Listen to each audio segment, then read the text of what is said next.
बच्चों, आज हम चर्चा कर रहे हैं मुकुलन या बडिंग के बारे में। इसको हिंदी में हम मुकुलन बोलते हैं और इसको हम बडिंग भी कहते हैं। तो नाम से पता चल रहा है कि कोई मुकुल या बड का फॉर्मेशन होगा, और चूंकि जनन की बात हम कर रहे हैं तो उससे एक नए ऑर्गेनिज्म का निर्माण होगा। तो इस प्रोसेस में क्या होता है कि जो जंतु शरीर होगा या जीव शरीर जो होगा उसके शरीर में अनियमित ग्रोथ होगी, जिससे एक उभार बन जाएगा, और उभार आगे चल के एक नए ऑर्गेनिज्म का निर्माण करेगा, और इस उभार को बड या मुकुल कहते हैं। यदि हम इसमें लिखना चाहें तो ऐसा लिख सकते हैं कि इस प्रकार की जनन विधि में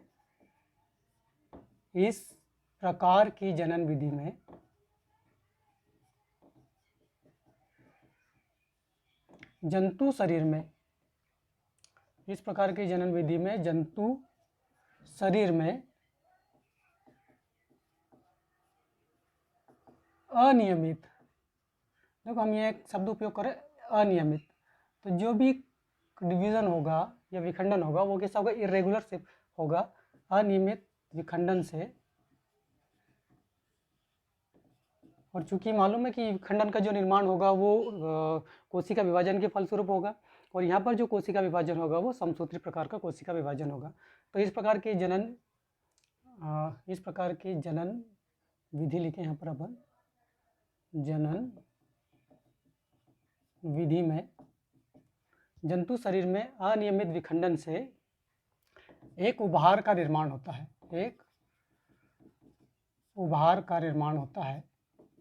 जो उभार बनता है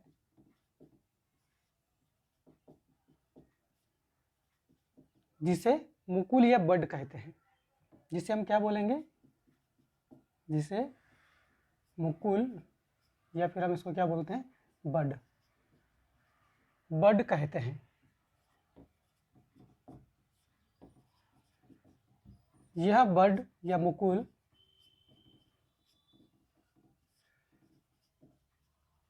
वृद्धि करके जो जंतु शरीर है या जनक शरीर है उससे पृथक हो जाएगी। मुकुल वृद्धि करके जंतु शरीर से पृथक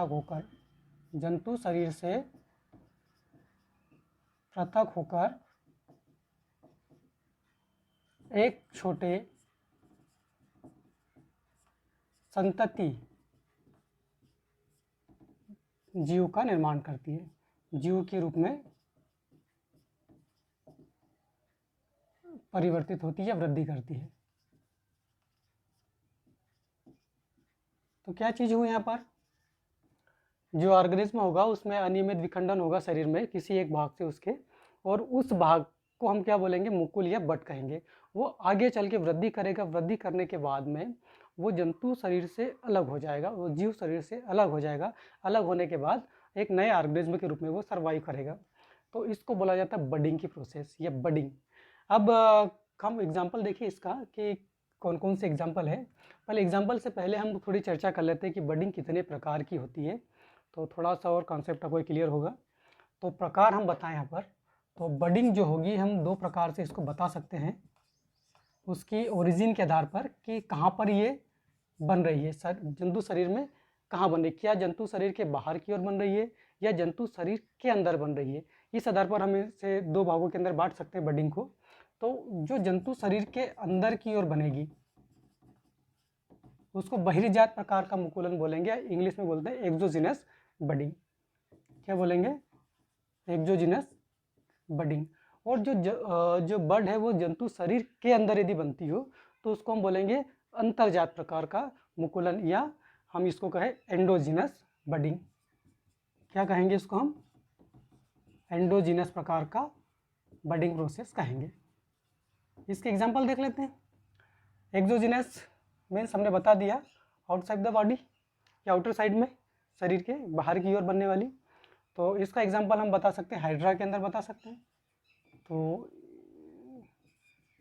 एग्जांपल हम दें तो ये हाइड्रा के अंदर हमको देखने को मिलेगा, और साथ ही साथ में हम इसमें ईस्ट के अंदर भी देख सकते हैं, क्योंकि फंगस है ये, और एकमात्र फंगस है जो कि आपका यूनिसेल्युलर है, fungi.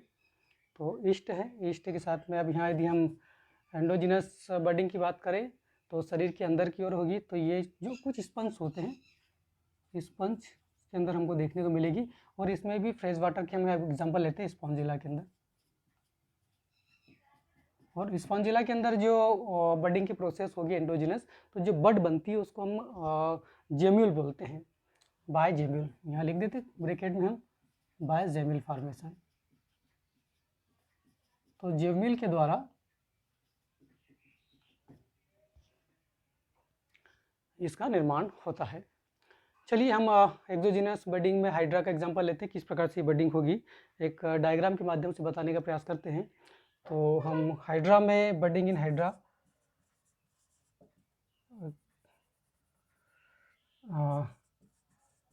Reproduction in hydra by budding, मुकुलन के द्वारा हाइड्रा में किस प्रकार से जनन होता है। तो हम एक डायग्राम ड्रा करते हैं छोटा सा, उस थोड़ा सा समझने का प्रयास करेंगे। ये एक हम यहाँ बनाएं तो फॉर एग्जांपल ये हाइड्रा का हमने बॉडी बनाई है और ये उसके इस पर टेंटिकल्स वगैरह हैं, स्पर्शक वगैरह हैं और हम इस प्रकार से बना देते हैं। तो ये इसका एक हमने डायग्राम ड्रा किया है। अब क्या होगा, इस हाइड्रा के किसी भी भाग से एक बट का फॉर्मेशन होगा। तो बट का निर्माण कैसा हो रहा है, हमने बताया कि वो अनियमित विखंडन के द्वारा होगा। तो शरीर के किसी भाग से अनियमित विखंडन होगा और एक उभार बनेगा और इस उभार को हम क्या बोलेंगे, बड बोलेंगे। इस उभार को मुकुल या बड कहा जाता है। यही मुकुल या बड आगे वृद्धि करके नए ऑर्गेनिज्म को बनाएगी। तो फॉर एग्जांपल हम सिर्फ एक साइड की इसकी बॉडी ड्रा कर रहे हैं हम, तो इस प्रकार से हम बताएं कि ये बड जो है वो आगे ग्रो करेगी और ग्रो करने के बाद में हाइड्रा के समान अपना बॉडी स्ट्रक्चर प्राप्त करने का प्रयास करेगी। और कुछ समय पश्चात इसके जो भी टेंटिकल्स वगैरह हैं, स्पर्शक है, वो बनना चालू हो जाएंगे। बॉडी पार्ट्स उसके हमको बनते हुए मिलेंगे। तो इस प्रकार से टेंटिकल्स इससे बनेंगे। देखिए अभी क्या है, ये ऑर्गेनिज्म इस पेरेंट सेल से, ये पेरेंट सेल की हमने एक साइड बॉडी बनाई है, तो उस पेरेंट सेल से ये अटैच है। अब ये पिंच आउट हो जाएगी यहाँ से क्या होगा, ये पिंच आउट हो जाएगा, इससे डिटेच हो जाएगा। तो ये तो आपका हो जाएगा मेन जो ऑर्गेनिज्म था, मेन ऑर्गेनिज्म। और ये हम इसके टेंटिकल्स वगैरह बना देते हैं।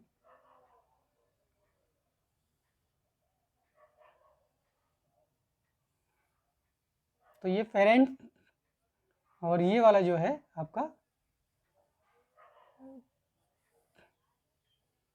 प्लस करके हम इसका छोटा वाला जो बर्ड जो ऑर्गेनिज्म को बनाया है इसने, छोटा जो संतति ऑर्गेनिज्म बना है, उसको हम साथ में ड्रॉ कर देते हैं। तो इस प्रकार से ये जो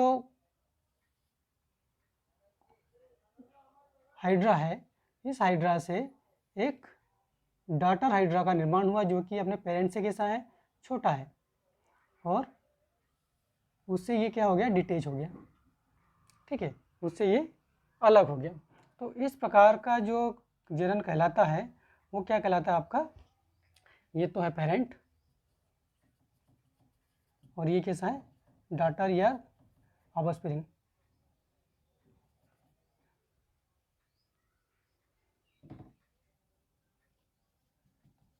डॉटर हाइड्रा। तो इस प्रकार का जो जनन प्रोसेस कहलाती है वो क्या कहलाती है, बडिंग की प्रोसेस। हमने हाइड्रा के अंदर समझाने का प्रयास किया है। तो यहाँ पर क्या हुआ, अनियमित विखंडन बाय द सेल डिवीजन, जिसको हम बोलेंगे माइटोसिस जो होगा, उसके द्वारा समसूत्री विभाजन के द्वारा यहाँ पर एक उभार बनेगा। इस उभार को हमने क्या बोला, बड या मुकुल बोला। ये मुकुल या बड आगे ग्रो करेगी।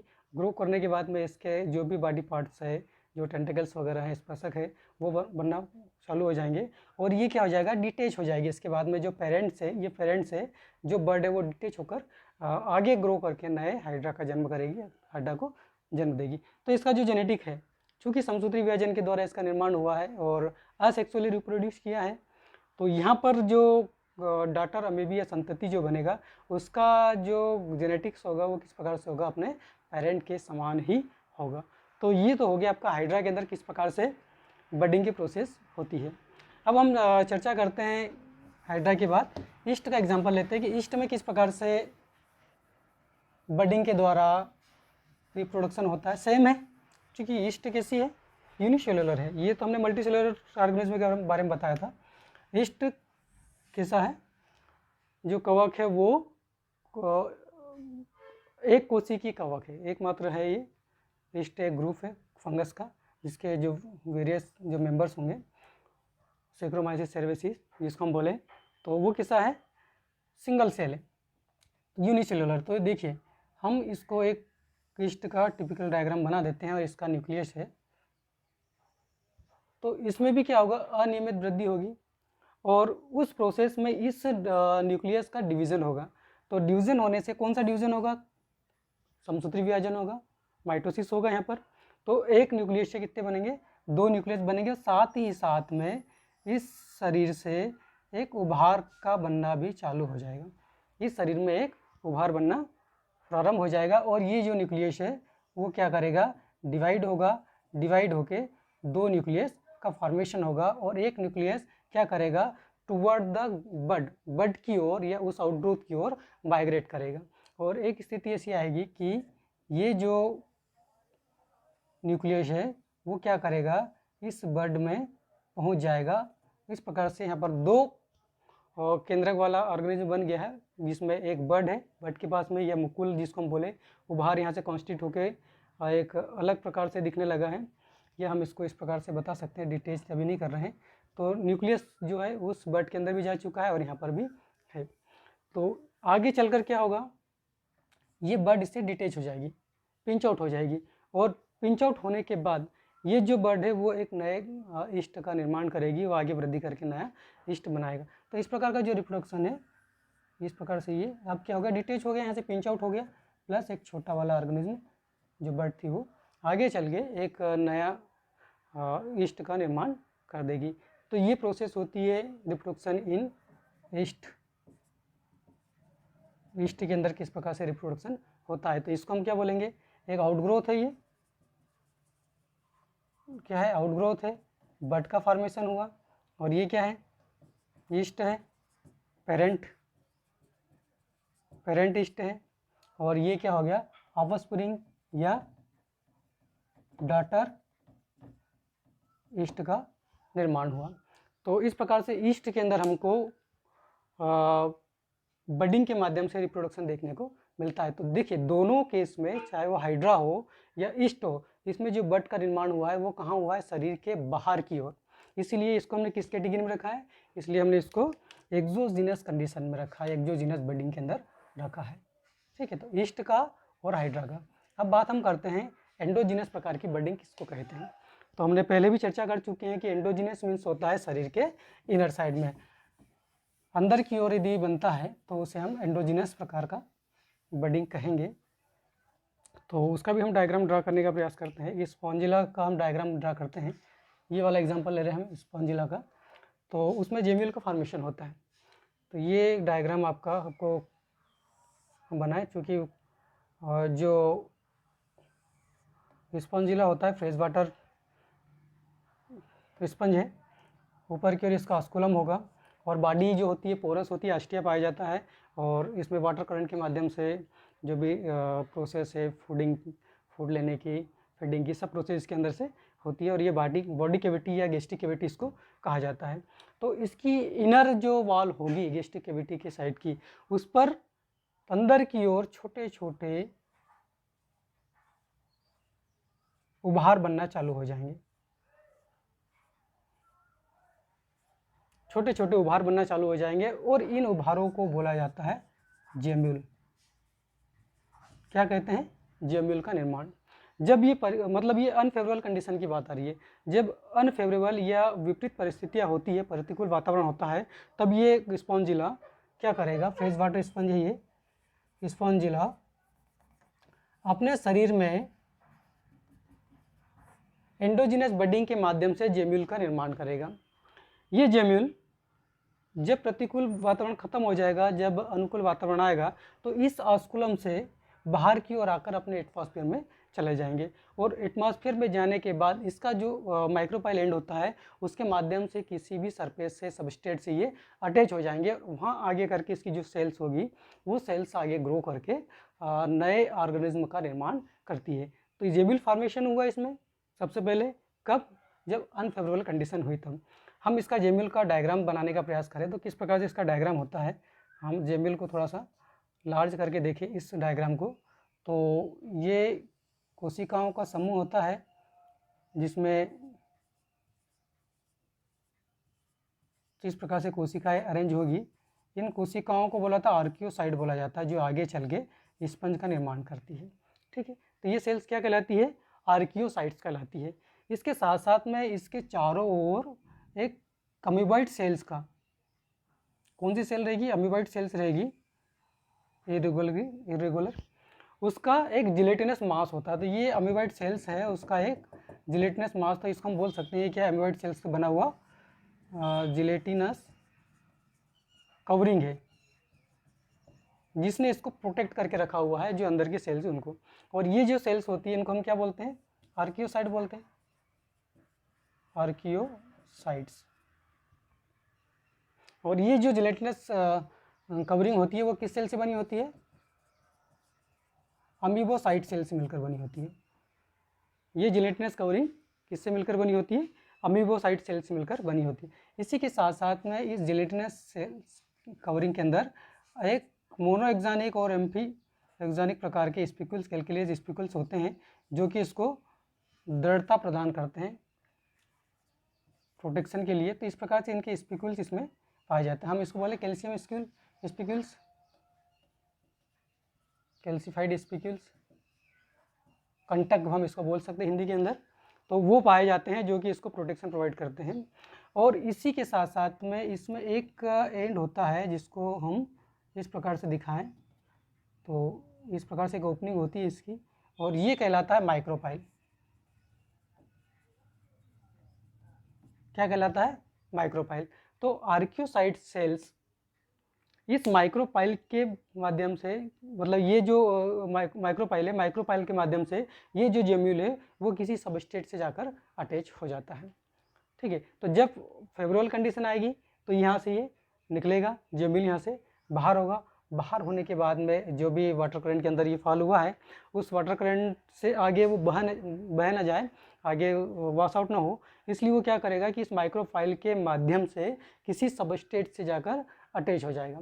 आगे चल के जो आर्कियोसाइट सेल्स होगी वो सेल्स ग्रो करके नए स्पंज का निर्माण करती है। तो इस प्रकार चूँकि इसका निर्माण जो हुआ शरीर के अंदर हुआ, इसलिए इसको एंडोजीनस प्रकार की बडिंग कहा जाता है। और एग्जाम्पल हमने स्पॉन्जिला में जेमिल के माध्यम से देखा हुआ है। तो चूँकि क्वेश्चन तो मेरे हिसाब से इसके अंदर नहीं पूछा जाना चाहिए, सिर्फ टिप्पणी थोड़ा सा लिख सकते हैं कि जेमिल क्या होता है, या मैच द फॉलोइंग के अंदर जेमिल के बारे में पूछ लिया जाए तो उस प्रकार के क्वेश्चन इसके अंतर्गत आ सकते हैं। तो आपको मालूम होना चाहिए कि जेमिल जो होता है वो बडिंग के अंदर, बडिंग की जो जनन प्रोसेस होगी उसमें बनता है और इससे नए ऑर्गेनिज्म का निर्माण होगा। और कहाँ बनता है, ये किसके अंदर बन रहा है, स्पॉन्जिला के अंदर बन रहा है। तो इस प्रकार से आज हमने बडिंग की जो भी महत्वपूर्ण जानकारियाँ थी, या मुकुलन के द्वारा किस प्रकार से असेक्सुअल या अलैंगिक जनन होता है उसके बारे में आज चर्चा करी है। आगे हम इसका जो भी अगला जो नेक्स्ट टॉपिक होगा प्लाज्मोटोमी है, और आपका स्पोरुलेशन किस प्रकार से होता है उसके बारे में हम अब चर्चा करेंगे।